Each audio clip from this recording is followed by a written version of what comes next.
मेरी वालिदा कहती हैं कि फ़ौजियों की जो हेयर कट है ना, उस पे माएँ कुर्बान हो जाती हैं, तो यूनिफ़ॉर्म तो बहुत दूर की बात चली जाती है। आपको देखकर जो मसरत हासिल होती है और हम जो सरहद के इस पार हम आराम से सो सकते हैं, क्योंकि आप तो बॉर्डर पर होते हैं और हमें लगता है कि मुल्क में सुकून है, सब ठीक-ठाक चल रहा है। वो इस वजह से चल रहा है क्योंकि आप लोग अपनी ड्यूटीज़ सरअंजाम देते हैं, अपनी फैमिलीज़ को छोड़कर सब कुछ करते हैं। सबसे पहले उसके लिए आपको यकीनन कौम शुक्रिया अदा करती है।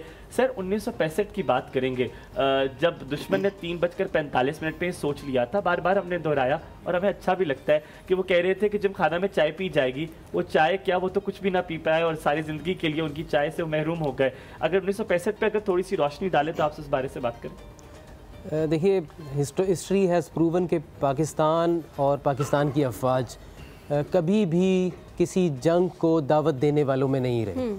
हम पे जब भी अलबत्ता जंग मुसल्लत की गई तो हमने इस कौम को मायूस नहीं किया अल्हम्दुलिल्लाह, और आगे भी इंशाअल्लाह जी अब मुँह तोड़ जवाब दिया अल्हम्दुलिल्लाह। हम ये समझते हैं कि पाकिस्तान का दिफा मजबूत हाथों में। इसी तरह जो हमारे उस वक्त 1965 की जंग में आर्मी, नेवी, एयरफोर्स में जो भी लोग थे, उन्होंने भरपूर अपना किरदार अदा किया। जो कुछ उनको ट्रेनिंग में सिखाया गया था उसको वॉर फ्रंट पे एग्जैक्टली उसी तरह ट्रांसफॉर्म एग्जीक्यूट किया उन्होंने। बिल्कुल, और यही वजह थी और या इसका नतीजा ये था कि दुश्मन के जो बुरे अज़ाइम थे वो उसमें कामयाब नहीं हो सका, और एक एक इंच इस वतन की जो है ना उसकी हिफाजत करने में हम अल्हम्दुलिल्लाह कामयाब रहे। सर साजिद, जिस तरह मैंने शुरुआत में ये कहा कि बहुत सारे ऐसे किस्से होंगे, कहानियाँ होंगे जो आप आज भी उसी तरह से देखते होंगे कि जहाँ 30 साल पहले, 40 साल पहले ये हो रहा था, वही चीज़ें आज भी हो रही हैं, लेकिन वो चीज़ें हम तक पहुँचती नहीं हैं, वो स्टोरीज़ हम तक नहीं पहुँचती कि बच्चे उनसे भी इंस्पायर हों, उनको देखें कि हाँ जी, फ़ौज में ऐसे ऐसे आज भी जवान मौजूद हैं और उनकी फैमिलीज़ जो हैं वो उनको प्रिपेयर करके भेजती हैं कि आपने वतन के लिए सब कुछ करना है। आपकी नज़र से तो ये चीज़ें रोज़ गुजरती होंगी, तो कोई ऐसे वाक़यात जो हैं हमारे साथ ज़रूर शेयर करें।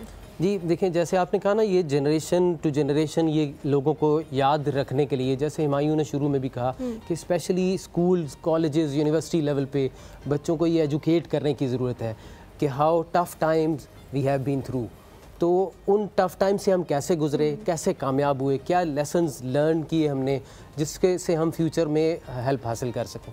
एक तो ये चीज़ है। दूसरी बात ये कि हमें ये ज़रूर देखना चाहिए कि कोई भी आर्म्ड फोर्स से उसकी वॉर प्रिपेयर्डनेस तो ज़रूर होती है, लेकिन उसके जो रोल्स होते हैं वो सिर्फ वॉर टाइम रोल्स नहीं होते, उसके पीस टाइम रोल्स भी होते हैं। So true. तो हम ऑलवेज़, अब हो सकता है कि 40 से 50 साल की किसी की मिलिट्री सर्विस के दौरान कोई जंग ना हो, लेकिन एक तो नंबर 1 ये कि ट्रेनिंग के थ्रू उसने अपने आप को करंट रखना है एंड वॉर प्रिपेयर्ड रखना है, और नंबर 2 ये कि अगर वॉर नहीं हुई तो जो पीस टाइम रोल्स में, जिसमें आप मुख्तलिफ़ किस्म की आफात में जी आप एज अ मिलिट्री इंस्टीट्यूट, क्योंकि आप गेयर्ड अप होते हैं to work in harsh environments, आप सर्च एंड रेस्क्यू में काम करते हैं, लोगों की इमदाद करते हैं सैलाब में, तूफ़ान में।